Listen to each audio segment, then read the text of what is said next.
So you feel addicted to food, you keep junk food out of your house because you'll eat it all in one sitting, and you keep eating even if you feel physically full. Let me tell you exactly what's happening. So I'm Danny. I'm an eating disorder therapist and a body image and binge eating coach, and I've had more than 12 years of experience supporting women who struggle with binge eating. And I'm creating a series called Breaking the Binge Cycle for you to know exactly why you struggle so much with feeling out of control with food.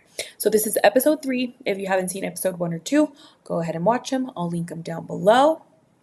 But today we're going to talk about why you feel like you're addicted to food. So there's a certain power that you give food when you tell yourself you cannot have it, right? So when you feel so out of control around food, just continuing to get up to get the next snack and the next snack and the next snack and just feeling like you can't stop, right? This feeling of like, I feel like I'm addicted to food because I can't control this impulse that is overcoming me.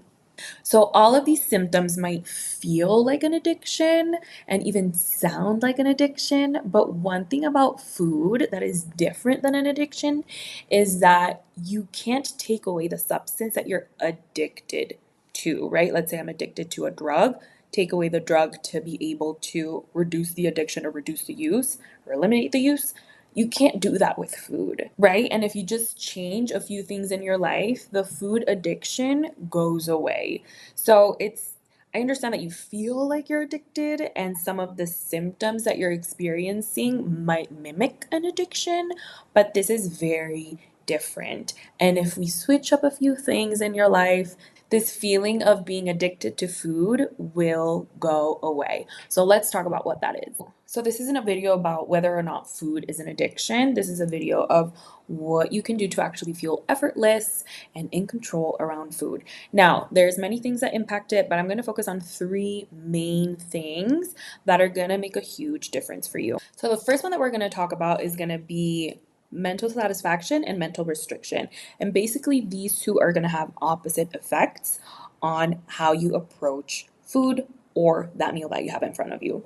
So if you're coming from a restrictive mindset, it's going to drive you to overeat, right? So if you have food in front of you and you start to tell yourself, I shouldn't be having this, this is the last time I'm going to have it, I'm going to allow myself to have it, this has too many calories, this has too many carbs, right? You start to guilt yourself for having that meal in front of you. And then all of these thoughts are gonna show up in your body. They're gonna make you feel stressed, anxious, and they're gonna signal to yourself that you're not gonna allow yourself to have this again, right? So when that happens, naturally, you're going to be like, oh, so this is the last time I'm going to have it. Then I'm going to go for it. And what this does is it actually makes it easier for you to override your hunger, fullness cues, your ability to be mindful, right? Everything that makes it easy for you to feel in control around food and intuitive around food, that goes out the window,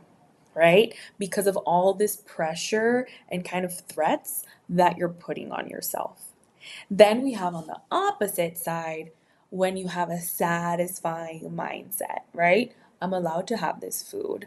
I'm allowed to have food that makes me satisfied and full, regardless of whether I have to add a sauce, regardless of whether I have to add a carb, whatever that is.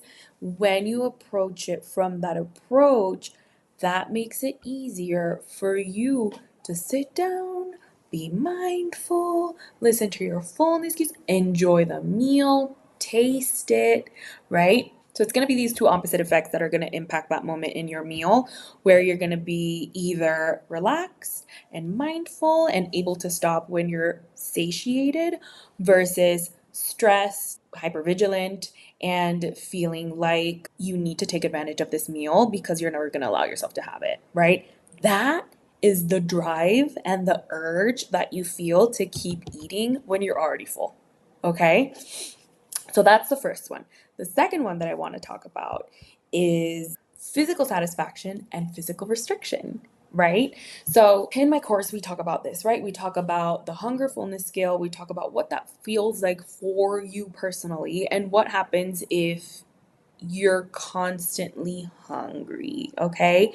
So again, we have physical restriction, right? Let's say that you skip breakfast or you try to eat as little as possible throughout the day because you feel guilty for what you ate the day before, right? This being consistently undernourished is going to build up throughout the day. Build up, build up, build up, build up, build up until there's going to be a point where your body's like, listen, we need food, right? And it's going to send stronger and stronger and stronger signals until you get tired and you say, okay, I'm tired of fighting this. I'm gonna eat, right? And because your body doesn't trust you to eat enough, it's gonna send stronger signals for you to get enough nourishment and then some, okay? And we talk about this in more detail in my course, right, with the dietitian.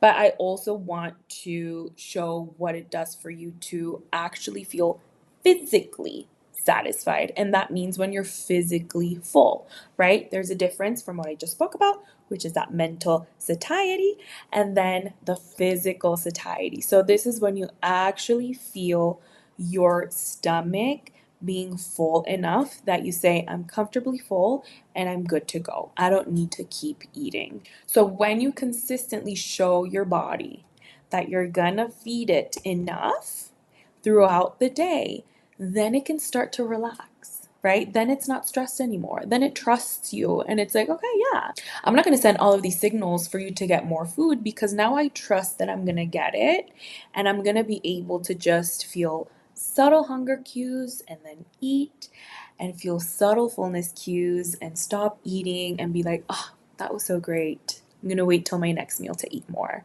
right? Because you are physically satisfied versus physically restricting. And I have clients that tell me, I try to be strict all day and then at night I just feel so out of control, and it's because of this, because they actually aren't eating enough throughout the day, that there's a point of the day where they get tired and they're like, I have to eat, without them being conscious about it, right? Their body just functions in that way, and then they end up just feeling out of control with food because they've actually been undernourishing throughout the day. Okay? So we have mental restriction satisfaction and we have physical restriction satisfaction. And both play a huge role in how you feel when you approach a meal. So if you feel strong urges to binge, if you feel strong urges to overeat, even if you are full, or even if you've been good the whole day, try and think, have I been physically or mentally restricting throughout the day? And then the last one that I'm going to talk about is finding dopamine in other ways. So if you grew up in a family that taught you that you had to eat your vegetables before you get dessert, you had to clean your plate in order to get that little candy reward, right? Or if you got bored and you started to get upset, maybe you got like ice cream, right? All of these little behaviors taught you to start relying on food to get reward, to get a dopamine hit, to get a feeling of connection, right? And now you're just relying on these learned behaviors that you've relied on for so many years. And now you're questioning, like, why do I feel so addicted to food, right? And it might be that you're just using food and food only to get that feeling of dopamine. So, what I mean about this is that food is your only source of pleasure in your life. So, all of these years, you've learned to rely on food as your only source of pleasure in your life, right? So, what we want to start doing is what I call like adding to the bucket, right? You have this one tool that you've been relying on your whole life. So, now instead of taking away that tool and being left with nothing, you're going to be like, well, now what do I use, right? We want to instead leave that tool there. That's fine, no judgment. But we want to add to that bucket of tools for you to have other things to rely on. And it doesn't have to be this huge thing, right? It could just be finding small ways to connect throughout the day with people, right?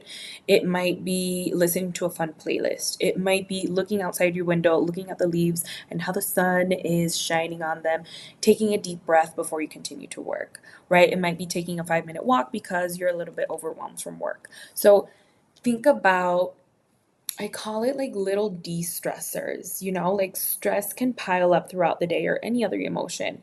And it could just go creeping up, creeping up, creeping up, creeping up, right? Until you're like, can no longer take it. You need something strong to actually cope with that. And food is really good at that.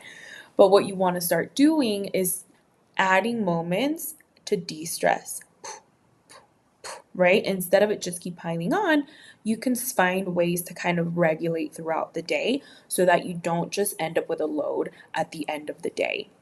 So basically finding joy in your life with things other than food. So these are three key things that make you feel like you're addicted to food if they go unnoticed. But instead of thinking that you're addicted to food and you have no control, I want you to actually use this information in order to start working on these things, right? In order to stop setting yourself up to feel out of control around food. Now, remember, it's not about the food, it's about the function that it has in your life and the little behaviors that set you up to feel more and more out of control around food. So, once you're able to see what's making you feel out of control around food, you can start to work on it. So, if it's mental restriction, how can you get more towards mental satisfaction?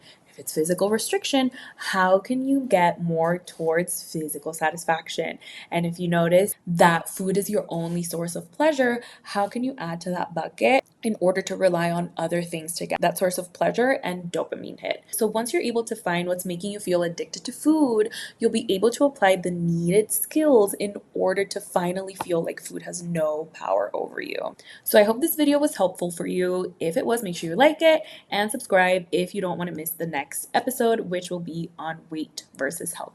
Bye.